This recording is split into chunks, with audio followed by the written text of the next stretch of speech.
আসসালামু আলাইকুম প্রিয় ফুটবল ফ্যান্স। ফুটবল দেশের আরও একটি ভিডিওতে আপনাকে স্বাগতম। চলতি মার্চ মাসের ফিফা উইন্ডোতে 2026 বিশ্বকাপ বাছাই পর্বে দুটি ম্যাচ খেলবে বর্তমান বিশ্ব চ্যাম্পিয়ন আর্জেন্টিনা, যেখানে যথাক্রমে উরুগুয়ে ও ব্রাজিলের বিপক্ষে একটি হোম ও একটি অ্যাওয়ে ম্যাচ খেলবে আলবিসেলেস্তেরা। এ দুটি ম্যাচের জন্য ইতিমধ্যেই 33 সদস্যের প্রাথমিক দল ঘোষণা করেছেন আর্জেন্টাইন ট্র্যাভেল জয়ী কোচ লিওনেল স্কালোনি, যেখানে অধিনায়ক লিওনেল মেসির দলে জায়গা পেয়েছেন নতুন মেসি খ্যাত ক্লাউদিও এচেভেরি।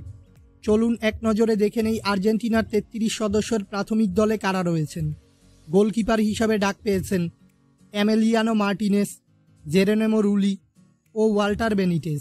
ডিফেন্ডার হিসেবে ডাক পেয়েছেন Nahuel Molina, Gonzalo Montiel, Cristian Romero, German Pezzella, Leonardo Balerdi, Juan Foyth, Nicolas Otamendi, Facundo Medina, Nicolas Tagliafico ও ফ্রান্সিসকো ওর্তেগা।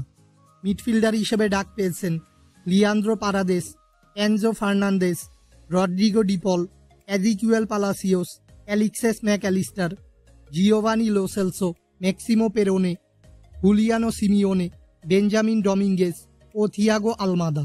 এবং ফরওয়ার্ড হিসেবে ডাক পেয়েছেন Lionel Messi, Alejandro Garnacho, Nicolas Gonzalez, Nicolas Paz, Claudio Echeverri, Paulo Dybala, Julian Alvarez, Lautaro Martinez, Santiago Castro ও Angel Correa.